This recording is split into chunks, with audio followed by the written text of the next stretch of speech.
jaalmarroo bira gahuu danda'anii jiran. Jaalmarroo miti jaalsanyii kunoo isaan jala jiru. Jaalsanyii Finfinnee irraa kiiloomeetirii 70 jiru. Amma jarri kun jaalmarroodha moo jaalsanyiiti isatti dhiyaata. Jaalmarroodha moo jaalbobbaasiiti isaanitti dhiyaata. Jaalmarroodha moo jaaltokkichaatu isaanitti dhiyaata. Agartanii wantoota tokko laaluu sinirra jira. Wantoota hubachuu beekuu sinirra jira. Jaalmarroo amma jaalmarroo Finfinnee eenyu jaalsanyii Finfinnee jalatti dhiisanii jaalmarroo yeroo dheengadda yeroo darbe maal jedhan jaalmarroo faatu nama ajjeese jedhanii warra otoo jaalsanyii faanachi jiranii himannaan baname jaalmarroo faarratti ture. Kanaafuu uummanni Oromoon kana hubachuu danda'uu qabdan. Kana beekuu danda'uu qabdan. Kara ijaaramaa caasaa keessa jiraadha. Jaalmarroo yoo wareegame jaalmarroo kuma jira. Laalame jaalmarroo duuba nama meeqa jira. Jaalmarroo fuuldura nama meeqa jira. Waa'ee jaalmarroo wareegamuu fi wareegamuu dhabuu miti. Garuu akkaataa namni Oromootti taphachaa jiru. Hawaasni Oromoo itti roorrifamaa jiru. Oromoon beektee kan akkanumatti imimmaansa harcaasaa oolu. Kan dhugaa barbaadee argachuu hin dandeenye. Kan sobuma jala deemaa oolu. Sobni yoo ol fiige gadi fiige. Yoo sobni gadi bu'e gaduma bu'a. Oromoo gadi bu'aa ijaarama. Ijaaramii. Yoo ijaaramte akka namaatitti odeeffannoo gahaa argatta. Waan gootu beekta. Nama kee kan wareegamee fi kan hin wareegamne illee gaafa san beekta. Ijaarami. Ijaarsa hin qabdu. Gola keessa deemtee amantii fiigdee gosaan fiigdee gandaan fiigdee kanatu rakkoo sitti fidaa jira. Ijaarami. Miidiyaan kijiba akkasitti gurratti bara durii miidiyaan kuni afaan Oromoo afaan raadiyoo cabsa jedhanii warruma ololaa ture. Miidiyaa san tor'allee ololaa jira bara. Miidiyaa san tor'allee isaan uummata Oromoo Dabratsiyoon hin qabne kunu argaa jirra teenyee laalaa jirran jenne. Ijoollee isaa wajjin hin teenyee laalaa turan jenne. Miidiyaadhuma san tor'a gabbahee jaalmarroon du'e jedha beeki. Nama Dabratsiyoon hin faa qabne abaluu faa qabne Geetaachoon qabame eenyu intalli Pirezidaantii kan wannoo paarlaamaa keessaa baatee achi gal isiin qabamte abaluu qabamte garuu wayi fidanii agarsiisanii uummatatti wayi agarsiisanii namni tokko namni argame hin jiru. Kana uummanni Oromoo kana hubachuu danda'uu qaba. Kana beekuu danda'uu qaba. Miidiyaa propagaandaadhaaf itti fayyadaman. Itoophiyaa keessatti miidiyaan dhugaan jiru, miidiyaan haqaa hin jiru. Miidiyaan kan jiru kan propagaandati. Miidiyaan isaanii ittiin sobanii ittiin oolanii buluudha malee miidiyaa uummanni irraa waa dhaggeeffatee dhugaa irraa argu tokko hin jiru jechuudha.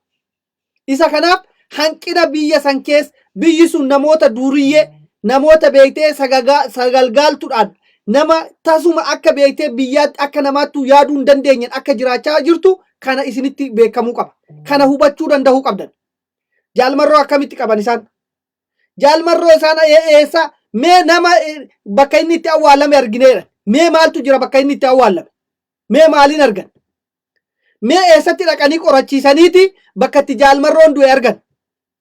Mee kanaan dura Nadhii Gammadaa kunoo Baaletti du'e jedhee Kamaal Galchuu uummata Oromoo kijibee bakka inni itti awwaalame Nadhii Gammadaan baase jedhee biyya reeffa namoota kaanii fuudhanii walii gadi naannessanii dhumarratti isaa miti jedhanii deebisan.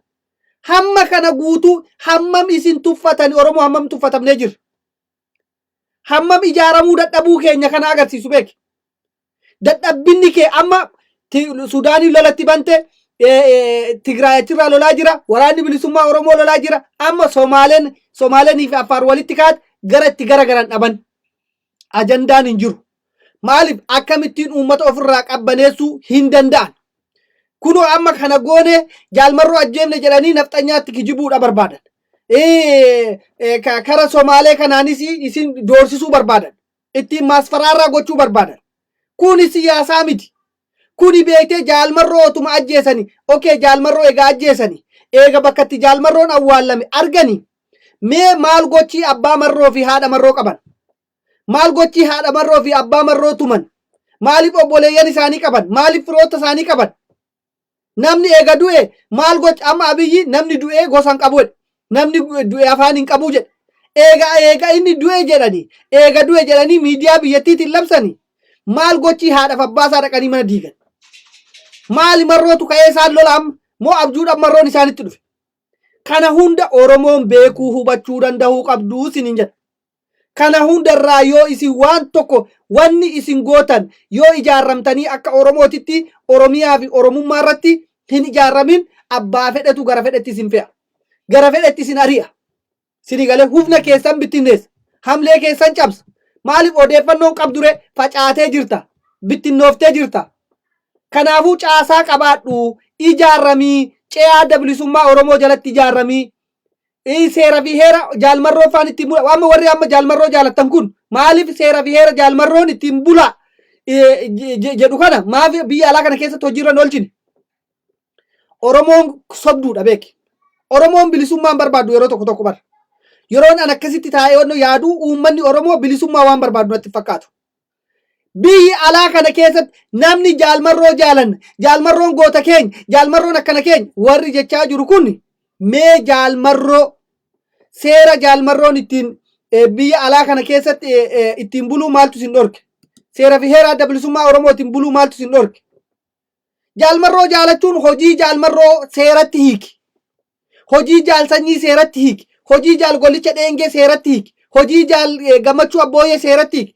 Hojii jaal ammee seeratti hiiki. Jaalala jechuun kana dhiiga isaanii lafee isaanii umurii ijoollummaa isaanii kan isaan dabarsaa jiraniif waan amma ati qabdu kana seerarra oolfadhu. Seeratti hiiki. Biyya Arabaa keessa kan jirtu seera fi heera adda bilisummaa Oromootiin bulla jedhaati labsadhaa. Wal waamaa kanarratti mari'adhaa.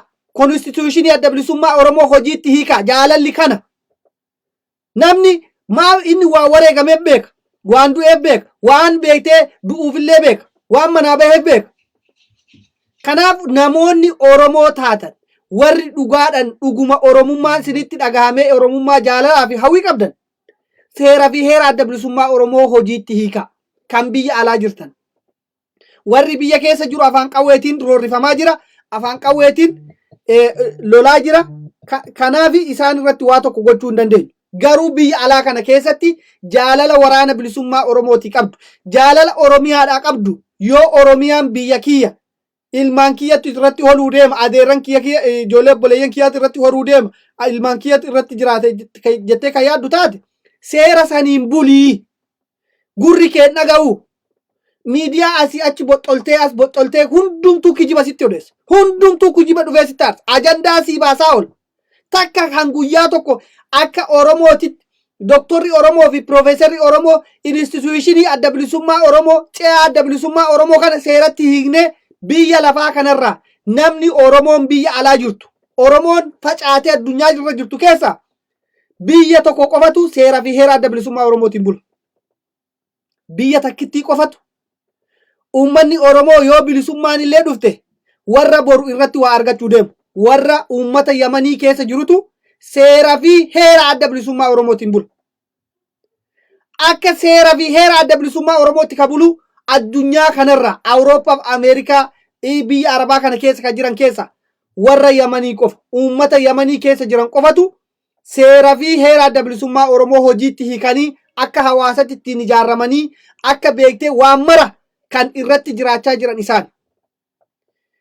Eega kana ta'e har'a waa'ee du'a jaalmarroon du'e abaluun du'e sanyiin du'e eenyu gollichi du'e jaal gammachuu abbooyyee du'e kanuma propagaandaa isinitti odeessaa oolan. Maaliif waan ijaaramtee hin jirreef maaliif waan beektee caasaa hin qabneef. Kanaaf diinni yeroo hundumaa mana isaa keessa taa'ee kompiitara duuba taa'ee manatti hirriiba si dhorkee hojii si dhorkee waan meeqatti diigamaa ooltaa jechuudha. Isa kanaafuu uummanni keenya dandeettii fi warri fedhii qabdan karaa kanaan deema. Jaalmarroon nama du'uu miti. Jaalmarroon beektee nama bara baraan jiraatu. Jaalmarroo kuma jira. Jaalmarroon miliyoona jira. Sigalee laggasee wagii du'ee jaalmarroo dhalate. Jaal sanyii dhalate. Jaal gammachuu dhalate. Jaal tokkichoo dhalate. Jaal bobbaasii dhalate. Jaal ammee dhalate. Mee laalamee jaal ammee faa mana hidhaa keessaa maakalaawii keessaa bahee gara dirree qabsoo deeme. Warra akkanaa qabaa jechuudha Oromoo. Kanaafuu warri jaalmarroo du'e jettanii ijoollee shamarran biyya Arabaa keessaa imimmaan keessan harcaasaa jirtan kun sirrii miti isiniin jedha. Hin boo'inaa. Boo'uu keessaniin dura ijaarramaa. Koottaa isin ijaarra. Koottaa isin wannoo jenna. Kanaaf ijaaramuu yoo barbaaddan akkamittiin akka ijaaramtan karaa itti ijaaramtan isinii mijeessina. Seera fi heera kanaan haa bullu. Gabrummaa kana ofirraa haa buqqifnu. Kana wanni uummata Oromootii dhaamu. Kana wanni hawaasni Oromoo gochuu danda'u. miidiyaa karaa haqaarra jiru miidiyaa dhugaadhaan saba kanaaf waraana kanaaf dubbatu wajjiniin dhaabbadhaa wajjiniin hiriira. Oromoon miidiyaa 30 wayi qabdi. Nafxanyaan garuu miidiyaa 300 wayi qabdi. Si galee maaliif odeeffannoo nu caala qaban? Miidiyaan isaanii guutuu yeroo hunda wal dhaggeeffatan. Follow godhan, share godhan, subscribe godhan. Kan Oromoo gandaa fi lagaa wal qooddee kanallee gochuu hin dandeessu. Uummata kana bilisummaa barbaada. Uummata kanatti beektee abaluun irraa du'ee bo'aa jira. Ani akka kiyyatti wantin uummata Oromootiin jechuu barbaadu. Jaalmarroon ni jira. Jaalmarroon jarri kun afaanuma ittiin kaleessa Dabratsiyoon laalle jechaa turaniin har'a gabbahanii sobaa jiran. Namicha guddaa biyya bulchuutu bar Dabratsiyoon ilaalatan turee niitii isaa wajjin yeroo inni ijoollee fudhatee deemochaa ture. Kanuma kunoo wanni jiru waan biraan jiru. Dheengadda jaalmarroo kanaan dura kanuma Maqaleetti argine jedhanii Maqalee keessaa lolchiisaa jira jedhan santu jaalmarroo Maqaleetti yoo ajjeesanii jiraatan hin beekne. Maqaleetti immoo yoo jedhanii jira. Garuu Maqaleetti hin jenne. Nama du'e immoo nama du'e yookaan DNA mana yaalaa geessanii reeffa san qofforanii baasanii wannoo DNA godhanii nama san abaluu jedhanii kan addaan baasan. Namumti beektee namni kulkii dhugu tokko aangoo argachuuf jecha Oromoo irratti propagaandaa as bahee jaalmarroon du'e yoo jedhe namumti tokko beektee Angaasaa Ibrahim Fayibar warri afaan keenya waladda maali aadaan keenya waladda sirbi keenya waladda warra jechaa turetu har'a TV sanirra jira. Warri har'a biyya sana uummata kana bulchuudhaaf deemaa jiran isaani. Warra kanarraa dhugaa barbaadanii amma. Warra kanarraa haqa barbaadanii amma. Miidiyaa kana jala deemtanii miidiyaa kanarraa waa dhageessanii boosanii of dhiphistanii amma. Kanaafi ani akka nama tokkootitti wannin uummata Oromooti dhaamu yoo jiraate, wannin hawaasa Oromooti dhaamu yoo jiraate irra deddeebi'ee ijaarramii siin jedha. Irra deddeebi'ee lafatti gadi bu'ii ijaarrame. Karaa haqaa fi karaa dhugaa barta. Waan qabsooftuuf iyyuu amma Oromoon parsantii 80 waan beekuu miti. Bilisummaan kuni maali? Walabummaan kuni maali? Seera fi heera mataa ofiitiin buluudha bar, ofiin of bulchuudha bar. Kana yoo hin godhi eenyutu namni karaa irratti si deebisu? Eenyu namni mee amma kootuti ati seera adda bilisummaa Oromootiin bulee si bulchu yoo ati ofiin isaan hin bulin. Kanaafi jaalmarroon du'e eega jedhani maalumatu abbaa fi haadha isaa bira isaan geesse. Maal godhan mana maatii mana jaalmarrooti? Maaliif haadha marroo hidhan? Maaliif abbaa marroo hidhan? Maaliif isaan tuman? Maaliif mana isaanii diigan? Wanni isaan diiganiif maali? Kana namni deebii naa kennu jira. Kana mee marroo ajjeefne eega jedhanii isaan haasa'an. Konkolaataa 8 jaarsa waggaa 70 jaartii waggaa 70 dhaqanii kan isaan qaban. Makiinaa 8 nama ofiidhanuu deemuu hin dandeenye. Ofiidhanuu konkolaataa yaabbachuu hin dandeenye. Konkolaataa 8 gaafa dhaqanii qaban. Isin warra kana jalaa qabdanii warra kana jalaa dhageessaniiti jaalmarroon du'e jettan. Dubbii laala asuma irratti isinii galuu qabdi. Asuma irraa waa hubachuu danda'uu qabdan. So kanaafu jaalmarroon barabaraan jiraata. Jaalmarroon ganaa biyya san bulcha. Ganaa beektee warra har'a du'a jaalmarroo irratti labsu kana ganaa isaan illee bulchaa jechuudha. Otoon jaalatin otoo beektee jaalatanis jibbanis jaalmarroo jala buluun isaanii nuuf. Jaalsanyii jala buluun isaanii nuuf. Kanaafu wanni Oromoo isin dhiphisu tokko hin jiru. Ilmaan Oromoo qaxaleewwan ijoolleen akka abiddaa abriiwwan kan halkanii guyyaa wareegama kafalaa jiran baay'eetu jira. Ilmaan Oromoo yoo bilisummaa barbaaddan yoo walabummaa barbaaddan ijaarrama. Waraana bilisummaa Oromooti qarshii baasa. Asumarraan wanti hooggana olaanaa irraa wanni na dhaqqabeessini hima har'a ganama kana naa bilbilanii ergaa naa dhufetu jira. Ergaa kana uummata Oromootiif akka nu ijoollee miidiyaa irra akka oolchitu naan jedhanii jiranii. Ergaan kuni kunoo warri qarshii birrii 100,000 Itoophiyaa warri gargaartanii gareen waanan dubbisaa wannoo isaanii garee qeerroo barii bilisummaa gumaacha qarshii Itoophiyaa birrii 100,000 warri buustan biyya Saawud Arabiyaa fi akkasumatti Dubaay keessa warri jirtan garee kanaa fi viidiyoo kana keessaa muraatii wannoo godhaadha. Waraana bilisummaa Oromoo bira gahee jira. Galata guddaa isinii galchanii jiran. gara fuulduraatti akka waraana kanaa wajjin hin dhaabbattan waadaa akka seentan asirraa hin dubbata. Kanaaf jabaadhatii qabsoo keessan itti fufaadha. Harka wal qabannee lubbuu keenya deebii hin qabne biyya keenyaaf ni kennina. Dinagdeedhaan nu bira dhaabbadhaadha kan isiniin jedhan waraanni bilisummaa Oromoo kunoo dhaamsi isaan isinii ergan kana. Isinii galee birrii 100,000 maqaa namicha asirraa erge dha'uun barbaadu asirra jira. Kunoo faaktuurri isaa na bira jira. Kana wanni ani odeeffannoo qabatamaa isinii fiduu danda'u. Isinii galee odeeffannoo qabatamaa jiru kana malee nuti gaddan qabnu. Nuti gammachuurra jira. Waraanni bilisummaa Oromoo tarkaanfii fudhachaa jira. Waraanni bilisummaa Oromoo gara beetee ol tiqee walumaa gala biyyattii dhuunfachaa jira. Baadiyyaa fi magaalaa Oromiyaa dhuunfachaa jira. Konkolaataadhaan burraaqaa jira. Isinii galee halkanii guyyaa diina isaa ari'ee kuffisee waxalee ajjeesee itti agarsiisaa jira. Kufee kuffisaa jira. Kanaafuu warri kana argitan warri kana dhageessan sheerii godhaadhaa. Gareen amma qeerroo barii bilisummaa gareen qeerroo barii bilisummaa yoo as keessa jiraattan warri Saawud Arabiyaatti argamtan asumarraan nu qunnamuu hin dandeessu. Ergaallee kabiraa ka dabalataan isinii dhufu yoo jiraate isinii fiduu hin dandeenya. Kan isinillee ergaa qabaattan ergaa keessan isinirraa fuunee isaan biraan gahuu ni dandeenya jechuudha. Kanaafuu kana sirriitti hubattanii waa'een wareegamuu jaalmarroo maaloo kan jedhamu kun sangaa dhale jedhaani. Sangaa dhalee kana abbaa Tsahaayyee faa eenyu Geetaachoo Araddaa faa qabne jechaa turani bar. Geetaachoo Araddaa faa harka keenya jiranii kunoo Dabratsiyoon Sudaanitti dhaqee harka kennate waan meeqa haasa'aa turan. Kanaafuu uummanni keenya kana hubadhaa kana beekaa wanni isin dhaamnu wanni isin hubachiisuu barbaannu karaa dhugaarra akka uummanni keenya deemu barbaada. Yaa ijaaramu bakka tokko haa taanu wanni nu jidduu jiru Oromoo. Laal dhiigaf lafee Oromoo Oromummaa fi Oromiyaa qofa irratti xiyyeeffadhaa. Namni ani beektee biyyan barbaada. Ani ofin jaaladha jettu. Biyya kee Oromummaa keetii fi Oromiyaa jaaladhu. Waa'ee gandaa dhiisi, waa'ee lagaa dhiisi, waa'ee amantii dhiisi. Bilisummaan amantii eenyu barumsi bilisummaadhaa booda. Amantiin bilisummaadhaa booda. Gosummaan fi maaloon kun wannoodhaa booda. Bilisummaadhaa booda. Seera fi heera gaafa tuman amma seera hin qabnu.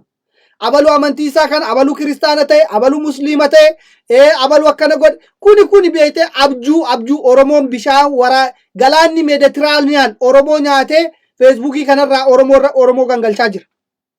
Uummata Oromoo meeditiraaniyaantu nyaata. Kiristaana taate, musliima taate afaan nafxanyaa biratti ajjeefamaa jirta. Waa'ee amantiirraa as baatee iyyuu otoo hin taane waa'ee biyya keetirraa as bahi iyyi. Sheekiin gadi bahee abaluu kottu shaadaa qabadhu kottu ati masqalii qabadhu namaan jedhu kuni beektanii silaa ajandaa fuudhanii uummata waan ittiin burjaajessan. Maaliif mootummaa sana gargaara. Mootummaa sanarraa namni 20,000 yoo namni 5,000 mootummaa sanarratti kan xiyyeeffatu jiraate gara amantii kanatti garagaree asirraan deemaa oolaa jechuudha. Kanaaf ajandaa akkasii deemaa jira. Kana hunda beekuu sinirra jira. Mee Islaama fi Kiristaana waaqeffataa namni biyya san keessatti Kiristaana taate waaqeffataa taate wanni sii godhan maali? Si ajjeesaan jiranii? Si saamaan jiranii? Manni kee gubachaan jiru?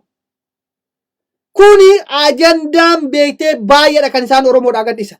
Kan uummata kanaaf saba kana balleessuu irratti hojjechaa jiran. Eenyu balleessaa jira? Harka mirgaatiin harka bitaa ofirraa muraa jira. Harka bitaatiin harka mirgaa ofirraa muraa jira. Ofuma keetii of balleessaa jirta. Ajandaan kee tokkoo fi tokko hamman biyya kiyya argadhutti hamman hiree kiyya ofiin murteeffadhutti waa'ee amantiitis waa'ee beektee lagaatis waa'ee gosaatis waa'ee kutaatis hin barbaaduu hin dhaga'u jettee gurra kee lamaan cufattee kan ati dhageessu Oromummaa fi Oromiyaa qofa. Asirraan Oromummaa seensiftee asirraan Oromiyaa baasu oomishuu Oromummaa asirraan seentee kana hunda qulqulleessitee Oromiyaatti oomishuu. Kanarratti yoo hojjette, kanarratti yoo qabsoofte, kanarra yoo dhaabbatte bilisummaan kee harka kee keessa jira. Ganaa harkaa kana keessa jira. As keessaa qabda. Sigalee waa'ee daawwaa gochuu hin danda'u. Sheekiin Oromoo biyya keessatti har'a hin jiru bar. Hin jirani bar.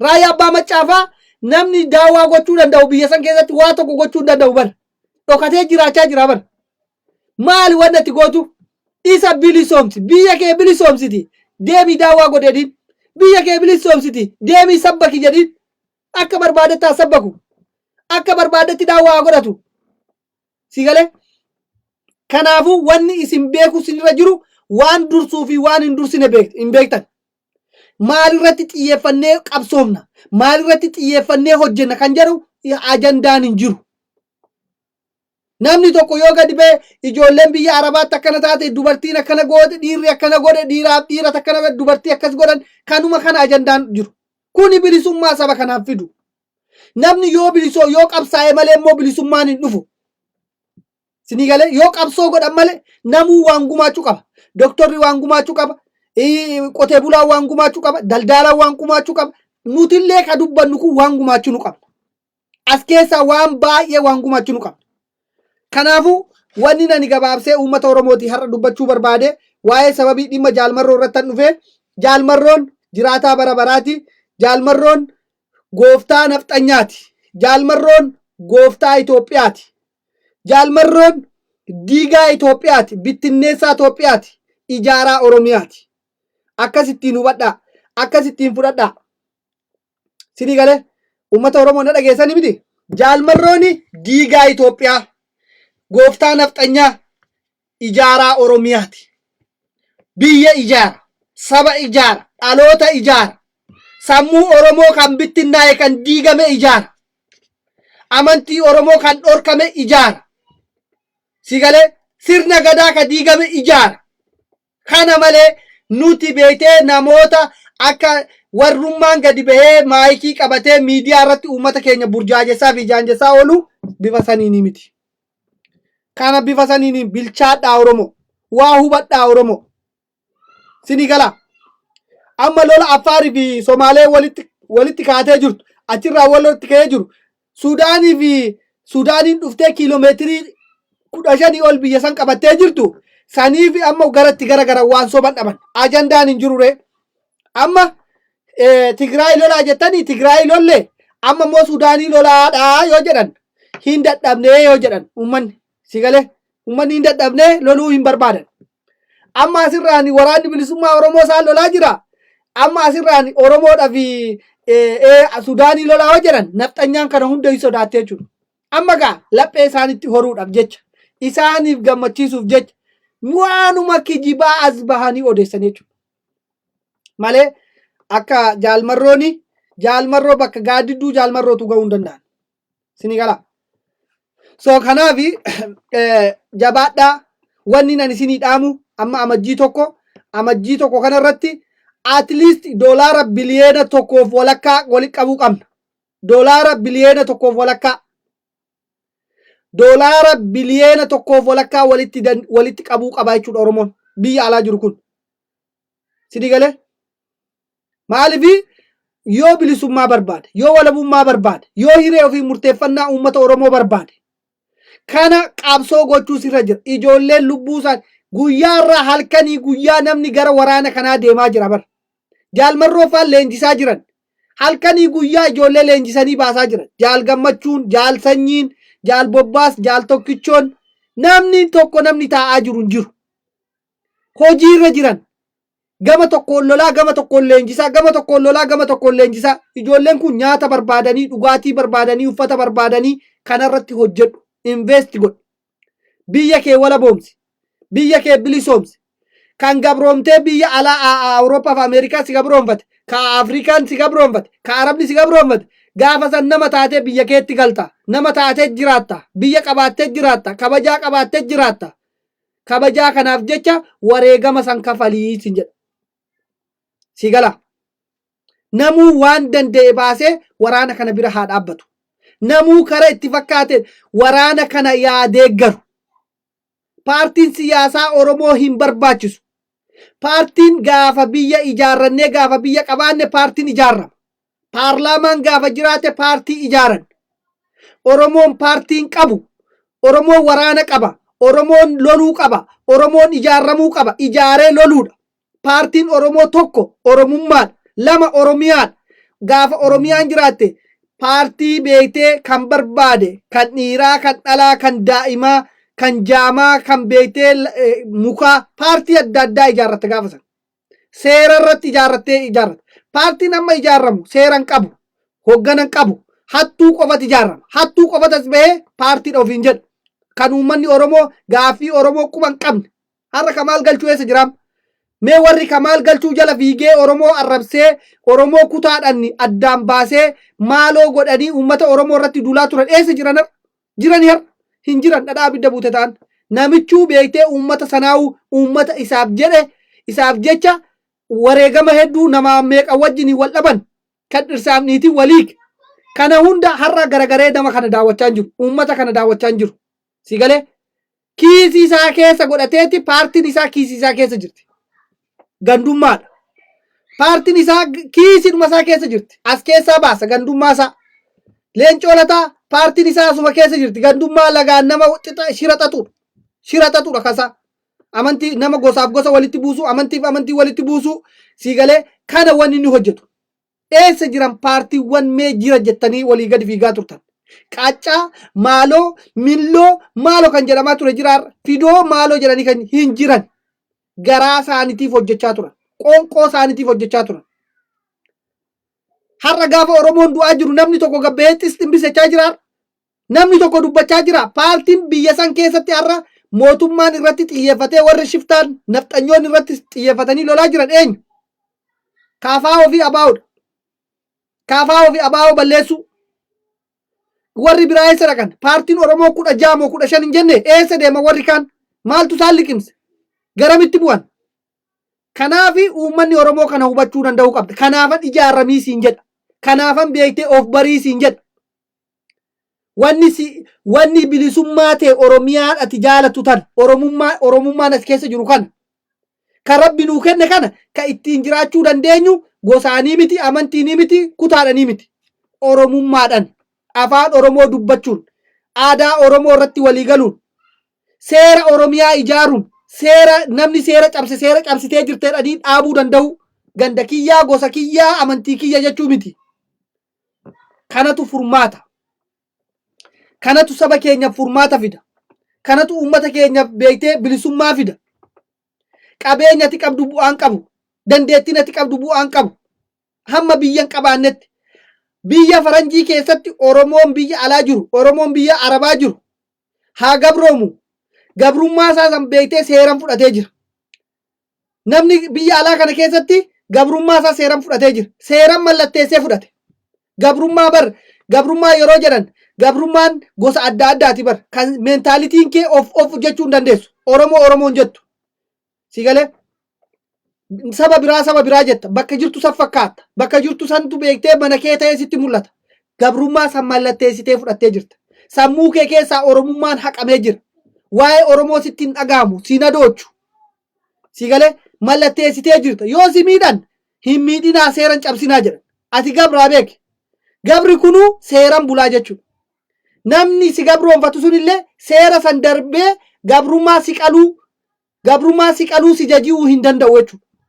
Si galee akkanatti jira jechuudha. Seera jira jechuudha.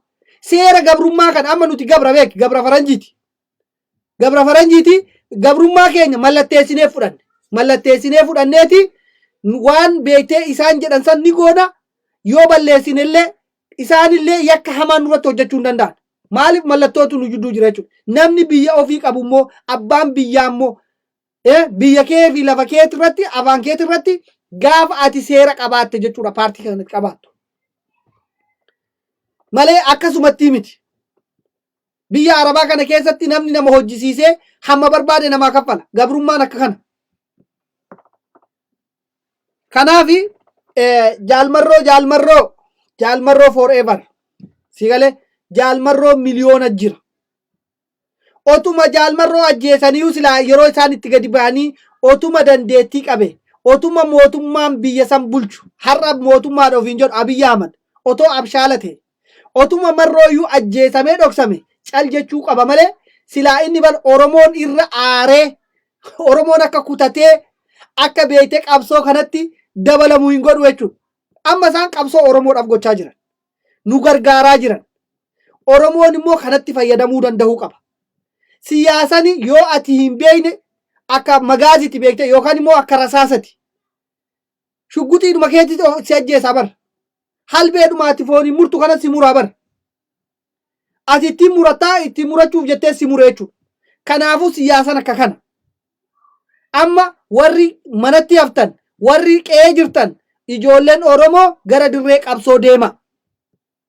Asirraan kanatti waanuma kanarratti warri waan kana dhageessan hin taa'inaa. Hin taa'inaa mana teessanii du'an eeggatinaa. Qabeenya keessan amma saamamtanii isin ajjeesanitti hin eeginaa. Gabbahaatii ofirraa lola. Biyya mirga keessan kabachiisa. Amma jaalmarroo ajjeesanii jedhanii isaan ajjeefnee bakka inni awwaalame arginee jiranii miti. Oromoo mana taa'in mana bulin. Abiddatti qabsiisi biyya san.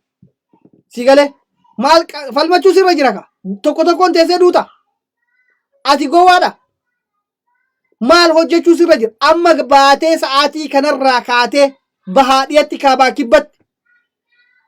Karaan cufamee wanni hundumtuu baduu qaba. Si galee sirna nafxanyaa buqqisuu danda'uu qabda. Kanaan ijoolleen manatti haftan gara dirree qabsoo akka deemtan. Abbootiin maanguddoon kana wanni isinii dhaamnu. Wanni akka Oromoo tokkootti akka ilma Oromoo tokkootti isinii dhaamu kana. Ka'aa qawwee hidhadhaa. Eega abbaan marroo mana keessatti mana isaa ilma isaa ajjeefne jedhan miidiyaan gabbaanii dubbatan haadhaaf abbaa isaa immoo eega mana irratti diiganii mana caccabsanii isaan hin tumanii du'aaf jireenyaaf du'aa jidduu kan isaan jiran wanni isin teessanii eeggattan maalidha ree? Maal eeggattan? Teessanii qalamuudha. Kanaafuu amma dandeessanitti gabbahaatii ofirraa falmadhaa. Fincilli Oromiyaa guutuu keessaa itti fufuu danda'uu qabaadha. Konkolaataan tokko konkolaataan diina baattee deemtu kan dhuunfaa haa ta'u kan mootummaa haa ta'u bakka argitanitti barbadeessuu danda'uu qabdan. Kana qofatu furmaata. Kana qofatu fala. Si galee Jawaariinis boru ajjeefne jedhaniituma dubbachuu deeman. Baqqalee Garbaas boru ajjeefne jedhanii dubbachuudhaaf deeman. Du'ee jiranii reeffa gadi baasuu barbaadan. Amma ani waan shakkaa jiru isaan jaalmarroo jedhan malee wanni tarii uummanni kun Jawaar faarratti tarkaanfii fudhatanii kanan jedhu shakkaan. Maaliif isaanii ajandaa akkatti dabarsan waan beekaniif. Ani amma warra mana hidhaa san keessa jiruuf sodaadhaa jira. Jaalmarroo faafi miti. Wanni nani sodaadhu Jawaar fa'iif. Siyaasaan beektani. Siyaasaan beektani. Siyaasaan Abiyyi har'a wanni inni amma jaalmarroo jedhu yookaan Jawaarii fi yookaan immoo eenyu Baqqalaa fa'aa yookaan immoo Koloneel Gammachuu fa'aa warra kana irratti tarkaanfii yoo isaan fudhatan jedhetti shakkaa jechuudha. Ani akka nama tokkootti kanan dhaga'ama. Malee jaalmarroo otoo ta'e wanni abbaa jaalmarroo dhaqanii qabaniif hin jiru. Wanni isaan haadha marroo dhaqanii qabaniif hin jiru. Wanni isaan mana marroo fa'aa diiganiif hin jiru. Namni sun du'ee jira eega du'e wanni irratti wanni hin jiru jechuudha. Kanaaf mee ani akka kiyyatti akka walabummaatti hamma wanni tokko siyaasaan warra nafxanyaa kun warri ergamtoonni kun warri of hin taane warri of hin beekne ilmaan diqaalaa kun hojjetan kana mee haalaallu mee warra mana hidhaa keessa jiran lubbuun jiru kana akka warra Amnesty International Human Rights Watch akka dhaqanii daawwatan godha. Kanarratti dhiibbaa godha. Isaan sobaniiti mana duwwaa rukutaniiti asirraa waan biraa balleessu. Sini galee kanaafuu kana sirriitti hubadhaadha. Kana sirriitti beekadha. Acaaluun gaafa du'ee waa'ee Acaaluu otoo hin taane Jawaar fa'aa hidhuu fi kan isaan Acaaluu ajjeesan. Sini galee akkamittiin Jawaar akka qabamu Baqqaleen fa'aan akkamittiin akka isaan qabaman ajandaa kana baasaniiti kan isaan wanna godhan. Kanaafi ammallee Oromoon of eeggadhuu siin jedha. Wanni nani sitti dubbachaa jiru afaan Oromooti. Amma waa'ee warra mana hidhaa keessa jiran jiru moo hin jiranii kana sirriitti addaan baasaa. Kana sirriitti hordofaa. Warra bosona keessa jiran isaanii miti silaa ka dubbatu. Hawaasni ni dubbata. Uummanni ni dubbata. Ka achi jiru sun beektee namni naman obsisiisu. Jaalmarroon har'a haadhaaf abbaasaa bakka inni jiraatu hawaasa inni keessa jiraatu santu haadhaaf abbaasaati. Ilma isaaniiti. Obboleessa isaaniiti. Namni callisu tokko hin jiru. Sini gala. yoo dhugaadhaan kan beekte haqa ta'e. Isa kanaafuu kanumarratti isinii goolaba.